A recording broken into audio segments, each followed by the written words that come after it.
ng mga kaganapan sa kasulok-sulukan ng Kalakang Maynila sa loob ng ating bansa at saan mang dako ng mundo.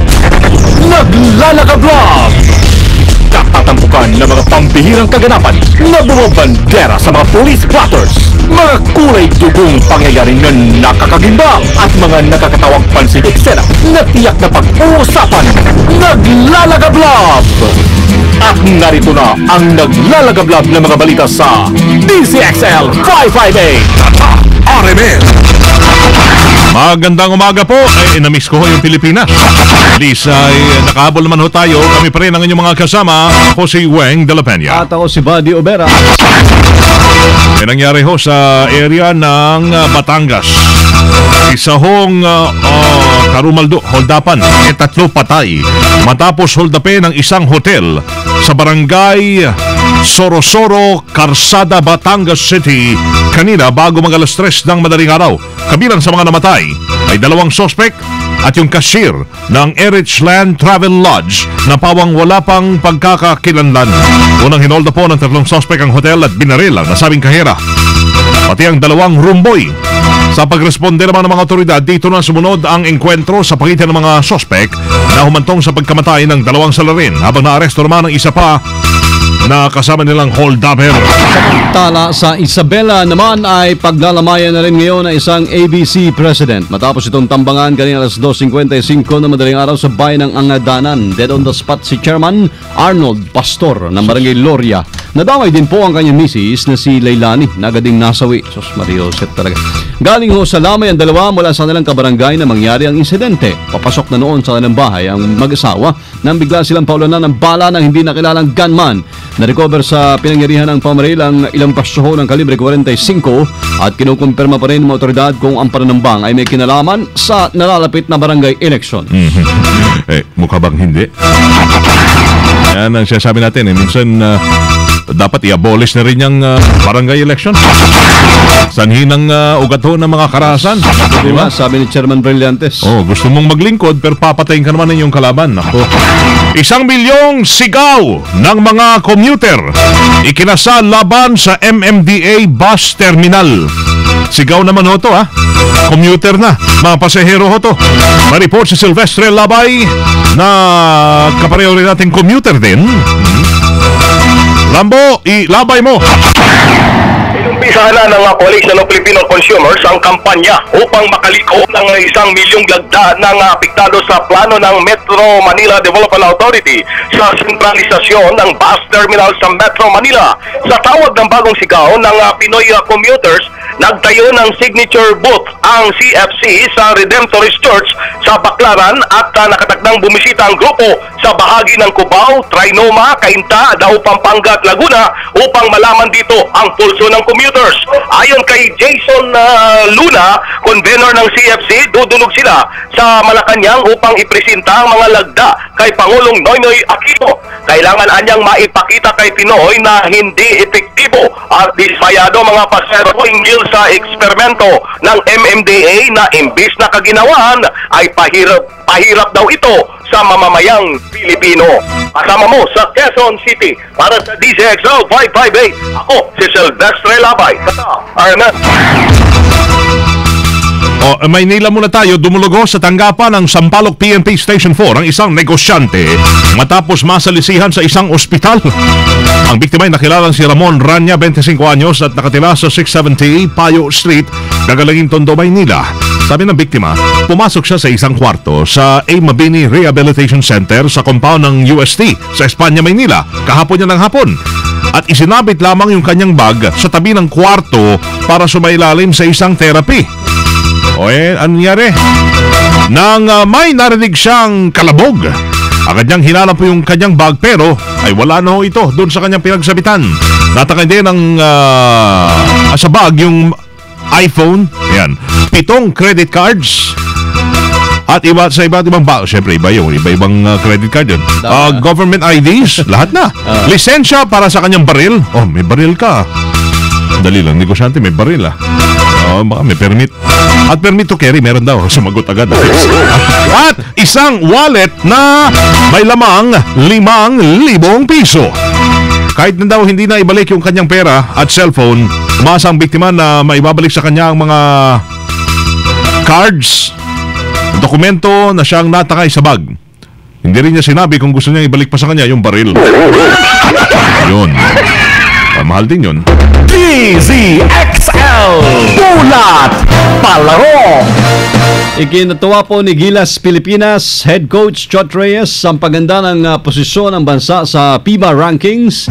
Umakit na sa number 35 ang Pilipinas sa pinabago ho na FIBA ranking matapos ang 2013 FIBA Africa Men's Championships. Matatandaan na naging matagumpay ang kampanya ng Gilas Pilipinas sa nakaraan pong 27 FIBA Asia Men's Championships noong August 1 to 11 na idinaos dito sa atin sa Pilipinas, kung saan nakuha natin ikalawa sa 3 ticket para sa 2014 next year na yan na FIBA World Cup sa Spain.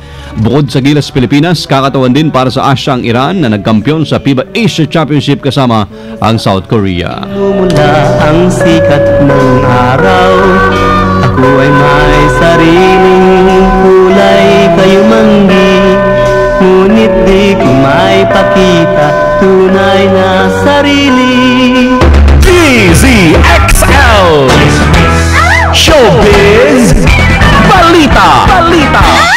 Loli Showbiz. Loli Showbiz. Senti ka ngayon, Loli. Parang sabay lang kayo, paring Weng. Sabay lang kayo, sabay lang daw tayo, Loli. Oo nga, ganun talaga. Meron tayong pinanggalingan, iisa. It's me. Good morning, everybody. Good morning, everyone. Oo. It's me, Loli. I have a slowly to tell you. It's about Diana. Diana Meneses. Hindi na daw niya hayaang masira ang kanilang relasyon ng kanyang politikong asawa.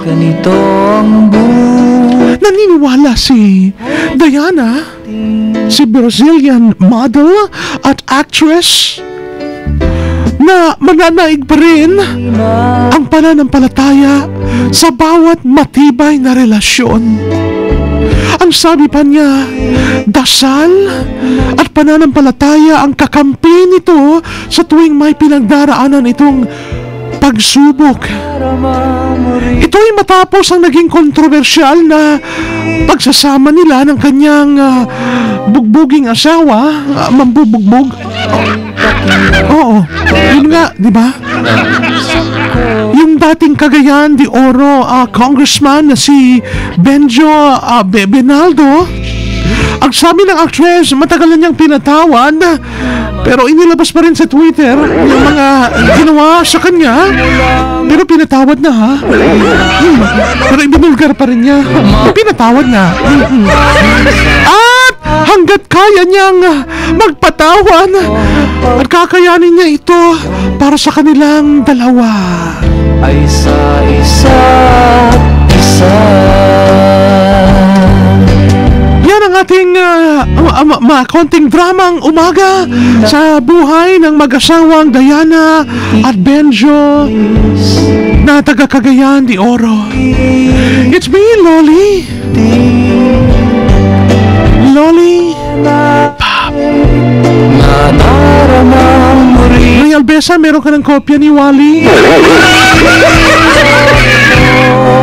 Kahapon mo pa hiningi sa akin. Sorry, hindi ako ganon. Bye-bye. Bye-bye, buddy. Bye-bye, Weng. Bye. Thank you. Kaya pala, senti yung kanta mo. Hindi gasgas, hindi umatras, medyo madulas. Ito ang balitang panghimagas.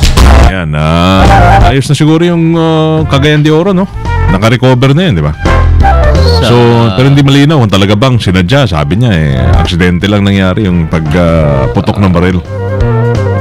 Kaya Diana, yung last month. Ito na. Si Pebby. Hi! Hello, Pebby. Good morning mga kasama! Wala ka naman, good afternoon. Sige. Ayan, kung yung ibang holdupper o magnanakaw ay nagsusuot ng maskara para makapagtangay ng gamit o pera, ibahin ninyo ang isang babae sa United Kingdom na mas piniling magsuot ng shades at peking bigote sa pagnanakaw ng isang pabango lamang. Nakuhaan sa CCTV footage ang kakaibang trip ng suspect kung saan may kasama pa siyang isa pang babae para lamang kunin ang Chanel perfume. Gagawin ng babaeng nakabigote ang makuha ang mamahaling pabango. Sa ngayon ay nakapost lamang sa ilang dyaryo ang kanyang nakakatuwang itsura at kanyang pagnanakaw habang patuloy na pinaghahanap ng UK authorities. So, para lang sa isang pabango. Ayan, at yan po ang balitang panghimagas kan DZXL Sinwon Chong Sin Washer Phoebe Tatak Armen. Salamat ha, PB! Bango-bango ni PB ngayon. Parang amoy Chanel. DZXL Ulat Trapiko. Okay, alalay sa mga naglalakbay. Ito na, si Mang Tasyo Lapus nakikinig. Salamat sa taxi, yung kanyang sasakyan. Ayan, Hatid sa akin Mang Tasyo. dito. Pinagbigyan ako kahit hindi ako nagbayad. Nang kulang kong piso. Piso lang.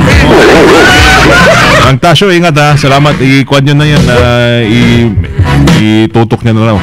Si Glyza Agustin nakikinig din. Good morning po. Okay. So, paano ba yan? Dire-diretso mga naglalagablab ng mga balita. Ang dali lang. Meron pa. Rambo pala. Rabay! Mike!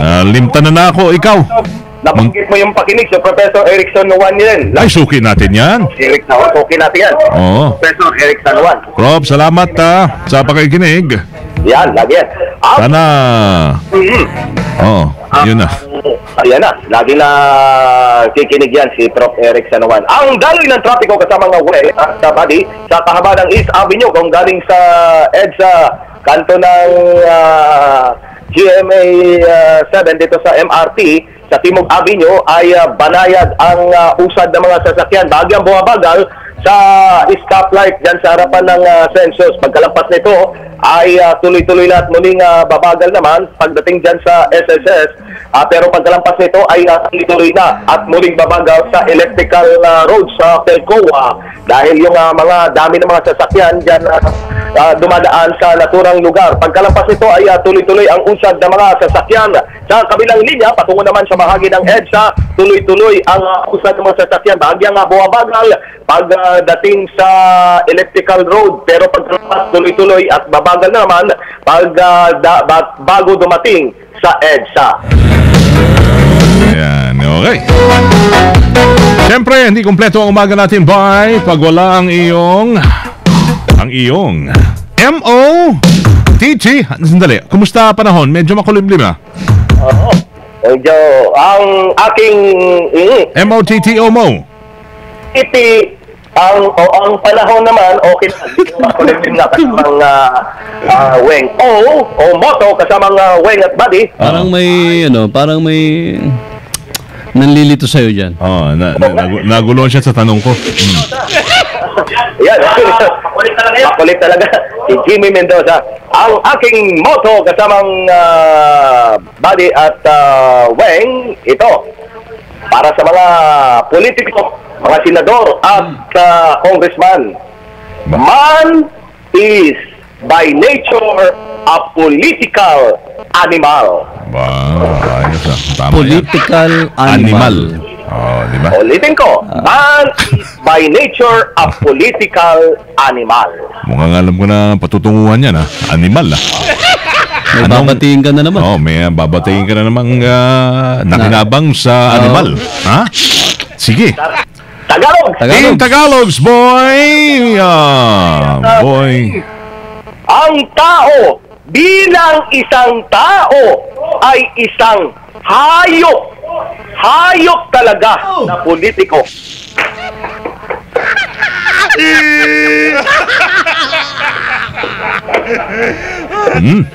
No comment. Wala kang babatiin? Si Janet na po, baka nakikinig dyan. Okay. Sabi ko na nga. Hindi ng kwan mo at hindi ng Para bang may ginawa sa'yo masama sila polis, ha? Sobrang... Hina-high blood na nga yung tao, eh. Hindi na makatulog. Oh. Hindi na natulog, kawawan. Hindi ka pa ba kinakausap? Oo. Delikado, baka tumaas yung dugo rin niya. Oo. Ganun talaga. Kailangan, makinig lang siya ng tuwing linggo music para... Yeah! Oo, makinig siya. Oo, talaga.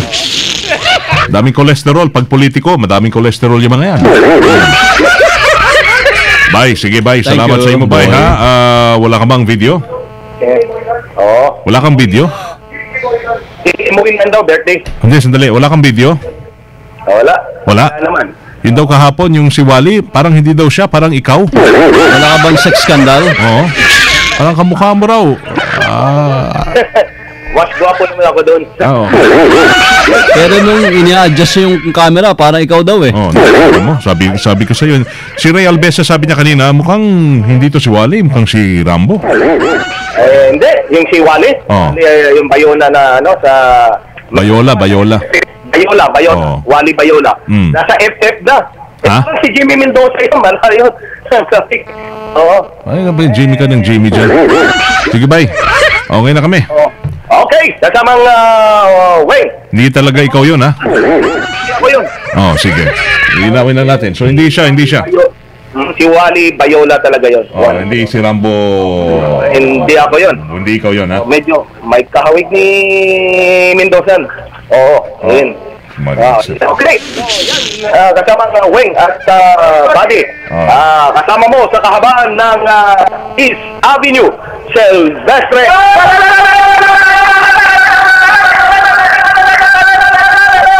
Labay, tata, RMS. Yun, si Rambo Labay. At hindi ho siya yun, yung kumalat na video 2 araw na. Oh, hindi po si Rambo Labay yun. Salamat sa Kamukha James. lang. Kamukha lang.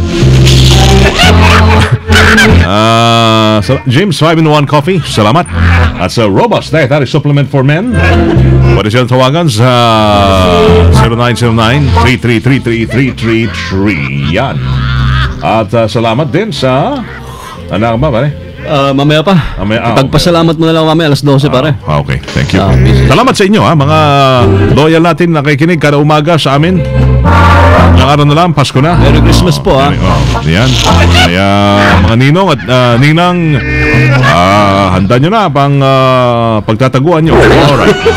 Pag Santo Domingo, para mga punta. Dire-diretso mga naglalagablab ho ng mga balitang Tatak Aramera na nyo napakinggan dito lamang sa DCXL 558. Ngayon po umaga ng Miyerkules na tayo, September 4, 2013. Bilis ng araw. Ay, 4. Kasama nyo sa serbisyo publiko from the city of Zambo, Luceres Primo Hermano. Weng. Dela Peña. Province of Occidental Mindoro, mabuhay. Ako po si Buddy Obera. Kami ho ay Tatak RMN. Naglalagablab na nakabalita. Sumayin nyo ang 15 minutong kalipunan ng mga pinakahuling kaganapan sa Kalakang Maynila, sa ating bansa at saan mang dako ng mundo. Naglalagablab! Dito lamang sa Unang Pihen DZXL 558, ang bagong kasama mo.